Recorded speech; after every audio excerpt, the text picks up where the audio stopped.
Based off of this deal, are you confident that perhaps the ease of doing business will be different and better, actually, as compared to, say, pre-July 7th, sir? Look, let's go one by one. I think in terms of intent, yes. I think the Vietnamese government is going to be more focused on really trying to remove these trade barriers. They've shown they're working in good faith. Implementation's another matter. It's difficult. I mean, you have intent, and then you have to take that intent and execute through the bureaucracy in the various ministries. So that's always been a challenge, and let's see how Vietnam does. And I'm sure, and by the way, that will be part of the agreement, as I understand. Monitoring and enforcement is going to be one of the key provisions. Right. Based on your experience and based on the experience of some of your members, Mr. Gillin, what are you hoping might change that will make your ability to do business in Vietnam easier after this deal?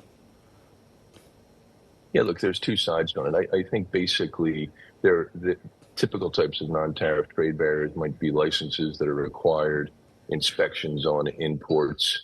That's on the import side. There are investors that just things like work permits, getting people in. The way we look at it is the flow of people, capital, and goods. And there are non-tariff restrictions, for example, on how people can come into Vietnam, moving money in and out of Vietnam. And obviously the big one is moving goods and even services. So, for example, when we look at services, there's a digital services agreement that should be part of this. IP protection is part of this. So there are parts of this when you look at value-added goods that the U.S. is mainly, other than agriculture, we're mainly non-commodity selling into this market. So things like IP become important, digital services become important. These are areas where the U.S. can push its comparative advantage. And Mark, I just want to get some color from you since you're there. What's going on the ground? What's been happening since April 2nd, or perhaps even before that, as we saw President Trump coming back to the White House? Some of the manufacturers in Vietnam, not just Chinese, but many global manufacturers are trying to take advantage of Vietnam's position over the last few years. Have they managed to reconfigure, or are they sort of waiting it out, or are they sort of going for production capacity because they just don't know, and diversification might be the answer? Yeah, I think all of the above. So let's go one by one. We can see a huge jump in exports in the first quarter from the surplus with Vietnam.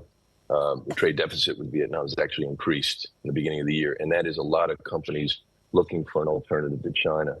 People were a bit caught off guard by the 46% on Vietnam, but then you had an even higher, what you can call retaliatory tariff on China. So relatively speaking, even with a 46% duty, Vietnam was still relatively attractive. So you actually saw an increase in the exports from Vietnam. That said, and of course, prior to Trump coming in office, nobody was expecting the 46%. So people were moving production into Vietnam. That, since April 2nd, the key word is uncertainty. And interestingly, even with this tariff in place at 20%, there are still things that aren't covered, like Section 232. And Section 232 includes processed wood. It includes, more importantly, semiconductors. And these semiconductors are between 40 and 50% of Vietnam's exports. And wood furniture is somewhere between 5 and 10. I'd say the real winner here on the export side is really footwear and garments, because they're not in 232. They get certainty at 20%. 20% is not great, but it's better than where they were. So right now, I would say there's still a bit of uncertainty pending what happens with 232, and really looking to see the details of the eventual trade agreement. So it's I would say the word I use is relief, not celebration. And better certainty, but not total certainty. Not exactly a clarity, I would say. This is something that Marty Not has yet. pointed out. Not yet, this week. How important is it that Vietnam gets this recognition as a market economy from the United States? Do you think that this could be a bigger deal, some kind of a deal breaker in this trade negotiation? I think it's more, okay, I'm going to give a personal opinion, and I'll give you my stats to tell you why. Personally, I think it is more political than actually economic. My understanding is that the market economy will probably benefit shrimp farmers in the seafood sector the most. Now, that's a big export for Vietnam, but I don't think the market economy, again, I could be wrong on this, it really impacts anti-dumping and how people assess countervailing duties, et cetera. So I think it's been a thorn in Vietnam's side, just diplomatically. So yes, that'll help. I think the other thing that Vietnam has stressed is they'd like certain sensitive technologies and some of the restrictions on those lifted. They're interesting. I think they help the relationship. My personal opinion is Vietnam is as much a market economy as any of the other economies in Asia. But the U.S. has its means of making that determination. So I'm not an expert on that. But in terms of the impact, I don't see it making a massive impact in terms of Vietnam's total exports. The key is which exports and impacts, and those are farmers and people in the agricultural sector and seafood sector. And that's an important constituency for Vietnam.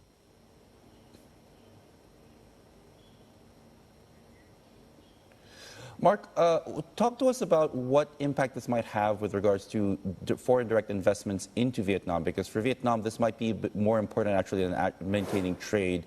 Do you think this opens the door for more American investments, FDIs, into Vietnam as well? And conversely, do you think this might actually deter, say, Chinese investments or FDIs into Vietnam because of the restrictions on some of these transshipped goods that are part of the deal? Yeah, great question. So let's go one by one. In terms of will it encourage more investment, the question is, it's encouraging, but again, the devil's in the details. Semiconductors are 40 to 50% of exports. Most of foreign direct investment is either going to be foreign direct investment for import or for domestic consumption. Now, when you look at how important the export sector is, it's 30% of Vietnam's GDP just to the U.S.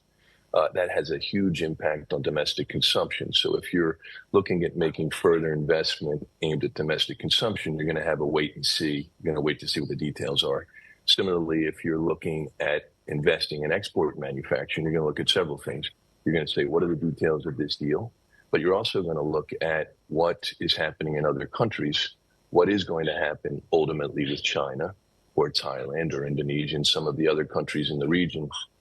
Because obviously, if you're looking at choosing a country, you need to know that that country is going to have a comparative advantage vis-a-vis other potential exporters, particularly if it's an investment really aimed at export markets. And that's where the majority of FDI in Vietnam really is and has been for the last 3 decades. Mark, real quickly, just sort of to tie a ribbon around this and wrap it up. So 20% isn't great, but better than 46. The 40%, right, on transshipped. I mean, that's to prevent Chinese exporters from basically doing an end run right around places like Vietnam. So a lot of people are thinking that move was pretty smart and could serve as the model, right, for other framework agreements with other Southeast Asian countries as well. Because, I mean, I've looked at the stats. Since the president slapped tariffs on China the first time around, during his first term, exports out of Vietnam have literally tripled. And that's only in, 5 years or so. So, I mean, it's been working for China, and the U.S. is intent on making it a lot harder for that to continue going on. So do you think this is going to be the model for other Southeast Asian deals with other Southeast Asian countries? I think it probably will be the model. And I think it will be the model because it's a hell of a lot easier. Let me back up. I think it will be the model. Now, let's go back and see how this model is going to work and what the difficulties are. The first issue is how do you define transshipment? And the question we ask is this going to be an issue of replacing made in China to basically trying to restrict made by China? We've all seen these figures. I can tell you anecdotally, the amount of Chinese companies that have moved production to Vietnam is significant. It's not necessarily goods coming in, putting a sticker on them, and then sending them out again. So there has been substantial investment in manufacturing by Chinese companies into Vietnam. So that's made by China. And I think the real question we have to ask is if the restriction is going to be made ultimately on made by China, where does that stop? I mean, if we're saying made by China in any country, and we've seen some things in the UK agreement, which have basically, they haven't named China, but they've said, look, we want to make sure there's a secure supply chain when we purchase from the UK, for example. And I think we're doing the same thing with other countries. So again, ultimately, would we say we don't even accept made by China in the US? I mean, where do we put those borders? So the good news about putting the restrictions on products with Chinese investment is it's a lot easier to track. The bad news there is I think we're moving, I don't know where that line ends between making a clear delineation between products that are shipped out. Then it gets very, very complicated. So for now, that's what it is. And it may be the model, but there's a lot to get worked out on that in terms of both definition and in particular in terms of rules of origin. That'll be real important.